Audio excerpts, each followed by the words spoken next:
605 BC, Nebuchadnezzar, king of Babylon, marched on Jerusalem. He didn't destroy it. Not yet. That would come later. The burning of the temple, the complete devastation that the prophet Jeremiah had warned about for decades. This first visit was something more calculated, more deliberate. He came to take.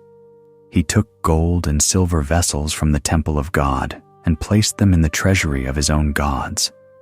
A theological statement as much as a military one. Your God has been defeated by our gods, and here is the proof in our vaults. And then he took people. Specifically, he gave orders to his chief official to bring some of the Israelites from the royal family and the nobility. Young men, without any physical defect, handsome, showing aptitude for every kind of learning, well-informed, quick to understand, qualified to serve in the king's palace. The selection criteria are important. Nebuchadnezzar wasn't taking slaves for labor. He was taking the best minds of a conquered nation and turning them into instruments of his own empire. He would teach them the language and literature of the Babylonians. He would give them a daily portion of food and wine from the king's own table. After 3 years of this education, they would enter the king's service. Among those selected were 4 young men from Judah. Their Hebrew names were Daniel, Hananiah, Mishael, and Azariah. The chief official gave them new names, Babylonian names, names that referenced Babylonian gods. Daniel became Belteshazzar, Hananiah became Shadrach, Mishael became Meshach, Azariah became Abednego. New empire, new language, new names, new food, new gods. This was how assimilation worked in the ancient world. Not with violence, but with education. Not with chains, but with comfort and privilege and the slow replacement of one identity with another. Give a young man a new name and 3 years of the king's food and the language of a new culture. And by the end of it, who is he? Daniel had an answer to that question. And it started with food. He resolved that he would not defile himself with the king's food or with the wine that the king drank. This wasn't merely personal preference or religious fastidiousness. The king's food would have included meat that had been offered to Babylonian gods, meat that was forbidden under Jewish law. To eat it was to participate, symbolically, spiritually, in the worship of the gods of Babylon. Daniel drew a line, quietly, without drama, without rebellion. He asked the chief official for permission to eat vegetables and water instead. The official was sympathetic, but afraid. I am worried about what the king would say if he saw you looking worse than the other young men your age. The king would take off my head. Daniel went to the guard and proposed a test. 10 days. Give us nothing but vegetables and water. Then compare us to the others who eat the royal food. The guard agreed. After 10 days, Daniel and his 3 friends looked healthier and better nourished than any of the young men who ate the royal food. A small victory. A private line held in a foreign empire. Nobody in Babylon knew or cared. But Daniel knew, and the God he served knew. And to these 4 young men, God gave knowledge and understanding of all kinds of literature and learning. And Daniel could understand visions and dreams of all kinds. In the 2nd year of Nebuchadnezzar's reign, the king had dreams that troubled him so deeply he could not sleep. He summoned his magicians, enchanters, sorcerers, and astrologers, the entire apparatus of Babylonian wisdom, and demanded they tell him his dream, not interpret it, tell him what it was. The astrologers tried to explain. Tell us the dream, and we will interpret it. The king said, My decision is firm. If you do not tell me what my dream was and interpret it, you will be cut into pieces, and your houses will be turned into rubble. But if you tell me the dream and explain it, you will receive gifts and rewards and great honor." They tried again. No one can reveal the king's dream. No king has ever asked such a thing of any magician or enchanter or astrologer. What the king asks is too difficult. The king was furious. He ordered the execution of all the wise men of Babylon. Daniel and his friends were among those to be executed. When the commander of the king's guard came for them, Daniel spoke to him with wisdom and tact. He asked for time. He went to his friends. They prayed. They asked the God of heaven for mercy to reveal the mystery so they would not be killed. That night, the mystery was revealed to Daniel in a vision. He went to the commander. "Don't execute the wise men. Take me to the king." He stood before Nebuchadnezzar. The king asked, "Are you able to tell me what I saw in my dream and interpret it?" Daniel said, "No wise man, enchanter, magician, or diviner can explain to the king the mystery he has asked about. But there is a God in heaven who reveals mysteries. He has shown King Nebuchadnezzar what will happen in days to come." And he told the king his dream, a statue of enormous size and terrifying appearance. Its head was made of pure gold, its chest and arms of silver, its belly and thighs of bronze, its legs of iron, its feet partly of iron and partly of baked clay. While the king watched, a rock was cut out without human hands and struck the statue on its feet of iron and clay and smashed them. The whole statue was broken to pieces and became like chaff, swept away by the wind without leaving a trace. But the rock became a huge mountain and filled the whole earth. Daniel interpreted it. The head of gold was Nebuchadnezzar's kingdom. After him, inferior kingdoms would arise, then another, then another. And in the days of those later kingdoms, the God of heaven would set up a kingdom that would never be destroyed, a kingdom that would crush all those other kingdoms and bring them to an end, but would itself endure forever. Nebuchadnezzar fell prostrate before Daniel. He said, "Surely your God is the God of gods and the Lord of kings and a revealer of mysteries, for you were able to reveal this mystery." He gave Daniel high position, lavish gifts, made him ruler over the entire province of Babylon, and placed him in charge of all its wise men. Daniel requested that his 3 friends be appointed administrators over the province. The king agreed. For a moment, everything was good. A Jewish captive from a conquered nation, interpreting the dreams of the world's most powerful king, elevated to one of the highest positions in the empire. But moments don't stay still. King Nebuchadnezzar made an image of gold, 90 feet tall, 9 feet wide. He set it up on the plain of Dura. He summoned all the officials of every rank from every province to come for the dedication. A herald proclaimed, "When you hear the sound of every kind of music, you are to fall down and worship the image. Whoever does not fall down and worship will immediately be thrown into a blazing furnace." The music played. Everyone fell down. Everyone bowed to the golden image, except Shadrach, Meshach, and Abednego. Some astrologers came forward immediately and denounced them to the king. "There are some Jews whom you have set over the affairs of the province of Babylon who pay no attention to you, your majesty. They neither serve your gods nor worship the image of gold you have set up."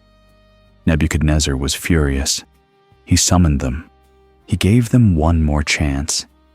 He said, "If you are ready to fall down and worship the image I made, very good. But if you do not worship it, you will be thrown immediately into a blazing furnace. Then, what God will be able to rescue you from my hand?" Their answer is one of the most remarkable statements of faith in the Bible. Not bravado, not certainty about outcome, just absolute clarity about priorities. King Nebuchadnezzar, we do not need to defend ourselves before you in this matter. If we are thrown into the blazing furnace, the God we serve is able to deliver us from it, and he will deliver us from your majesty's hand. But even if he does not, we want you to know, your majesty, that we will not serve your gods or worship the image of gold you have set up, even if he does not.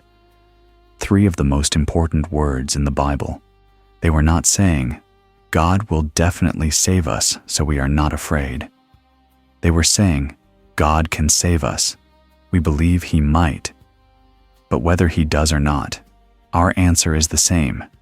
We will not bow. That is not optimism. That is something much harder and much rarer. That is faith that does not depend on outcome. Nebuchadnezzar was so furious that his face changed. He ordered the furnace heated 7 times hotter than usual. He ordered the strongest soldiers in his army to tie up Shadrach, Meshach, and Abednego and throw them in. The furnace was so hot that the flames killed the soldiers who threw them in. And then Nebuchadnezzar leaped to his feet in amazement. He asked his advisors, "Weren't there 3 men we tied up and threw into the fire?" "Certainly, your majesty," they replied. "Look," he said, "I see 4 men walking around in the fire, unbound and unharmed, and the 4th looks like a son of the gods." He approached the opening of the blazing furnace and called to them to come out. They walked out. The satraps and prefects and governors and royal advisors crowded around them. They saw that the fire had not harmed their bodies, nor was a hair of their heads singed. Their robes were not scorched, and there was no smell of fire on them. Nebuchadnezzar said, "Praise be to the God of Shadrach, Meshach, and Abednego, who has sent his angel and rescued his servants." They trusted in him and defied the king's command, and were willing to give up their lives rather than serve or worship any god except their own God. He issued a decree: no one may say anything against the God of Shadrach, Meshach, and Abednego, and he promoted them. And Daniel is not mentioned in this chapter. He was there, in the province of Babylon, in a high position. But the story belongs to his 3 friends, which itself says something about the nature of faithfulness. It is not always the famous person in the famous moment. Sometimes the person of greatest courage is standing next to the famous one, making the same decision in a story that gets told under someone else's name. Years passed. Nebuchadnezzar died. Other kings came and went. The Babylonian Empire that had seemed eternal began to crack at its edges. Then came Belshazzar. He was king, or co-regent, ruling alongside his father Nabonidus. When Babylon's final night arrived, he held a great banquet for 1,000 of his nobles and drank wine with them.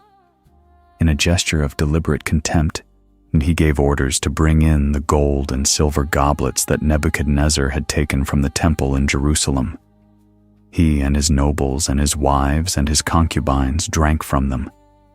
As they drank, they praised the gods of gold and silver and bronze and iron and wood and stone, the gold vessels from God's house, being used to toast idols.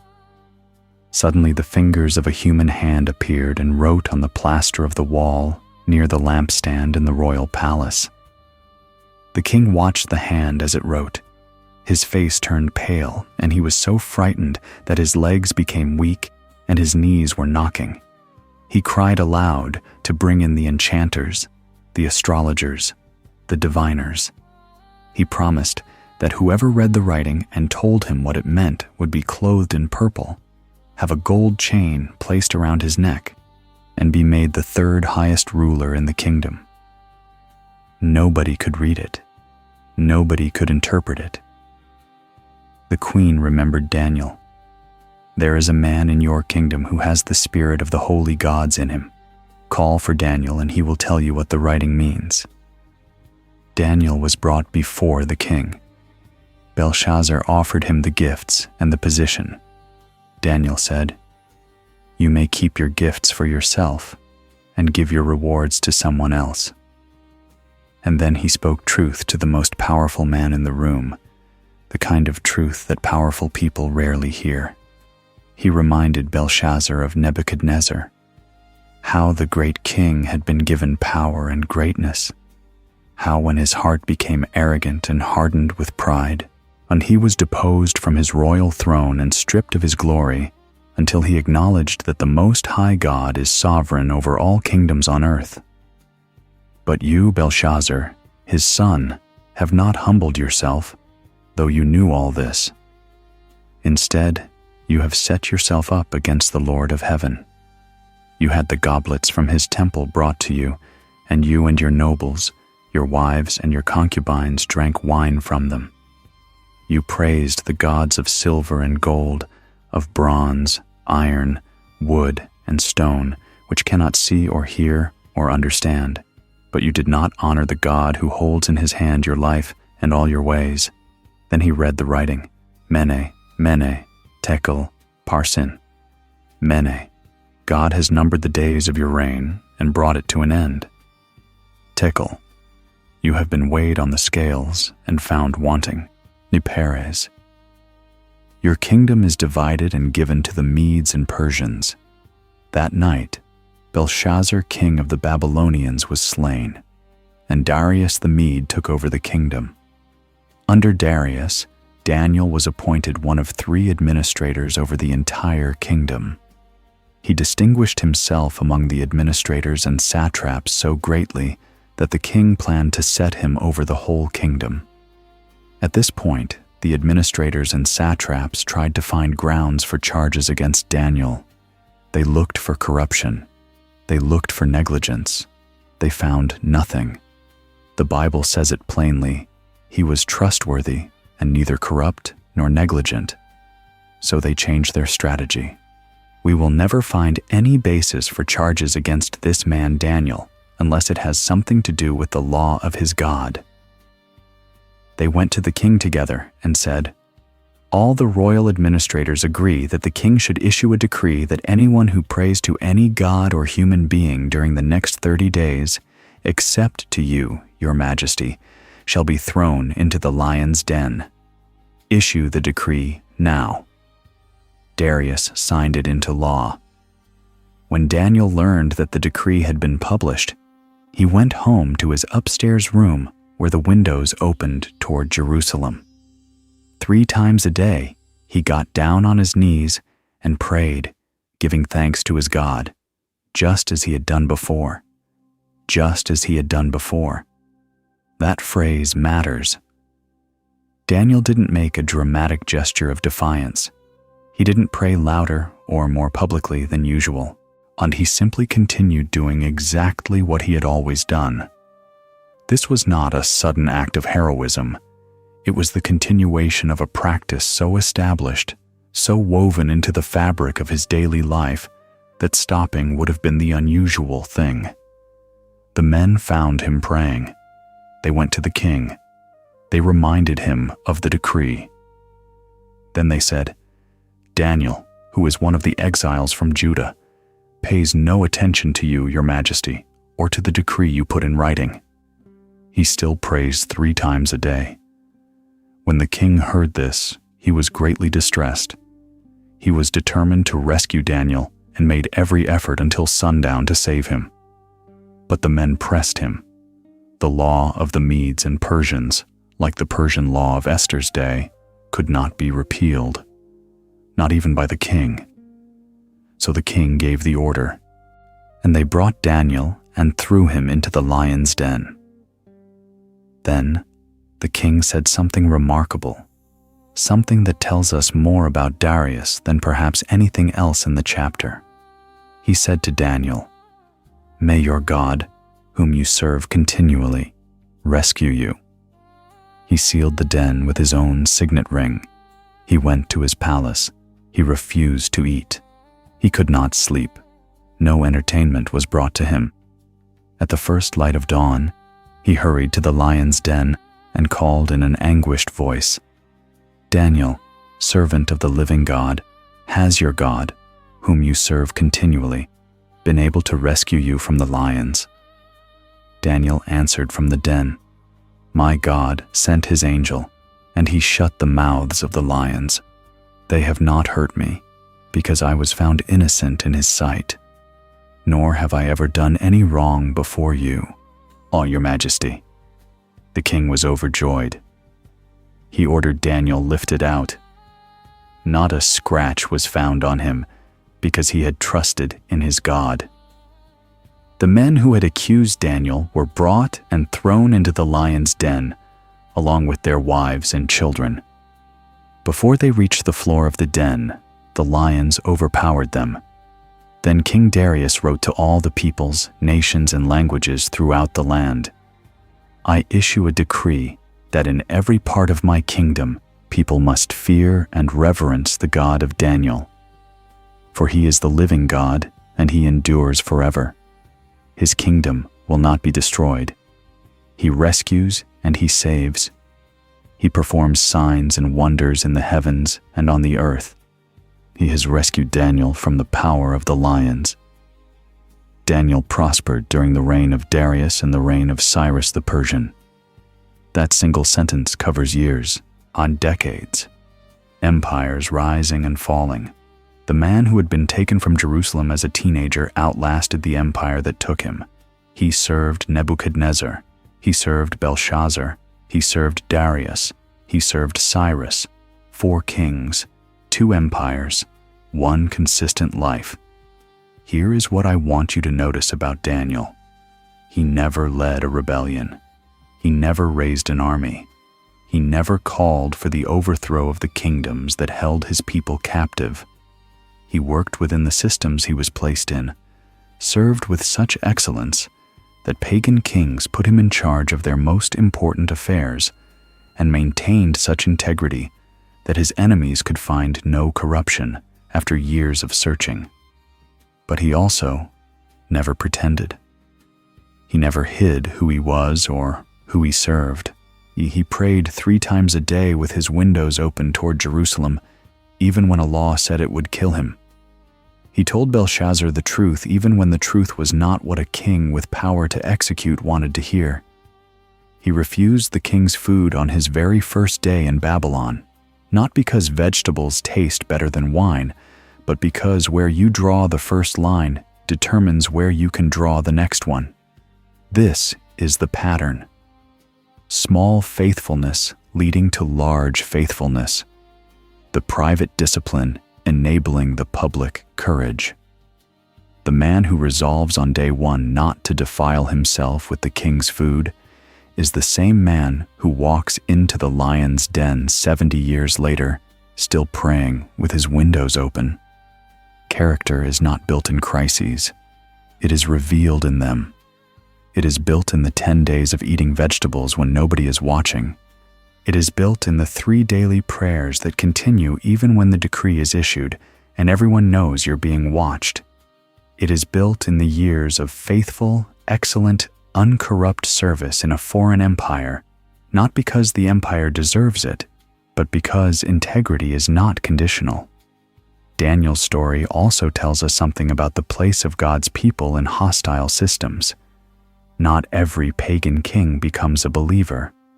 Not every lion's den has an angel in it, or rather, not every lion's den is survived. The 3 friends in the furnace were not guaranteed rescue when they said, "Even if he does not." Daniel was not guaranteed rescue when he prayed with his windows open. But here is what was guaranteed. The same thing that was guaranteed to Joseph in the pit, to David in the cave, to Esther outside the king's door. They would not face it alone. And the God who shut the mouths of lions, who walked in the fire with 3 men who should have been ash, who revealed dreams and interpreted writing on walls, that God did not confine his activity to the 6th century BC, or to the land of Israel, or to people who had never made a mistake. He is the living God who endures forever. His kingdom will not be destroyed. Darius wrote it in a decree to every nation. He was not wrong.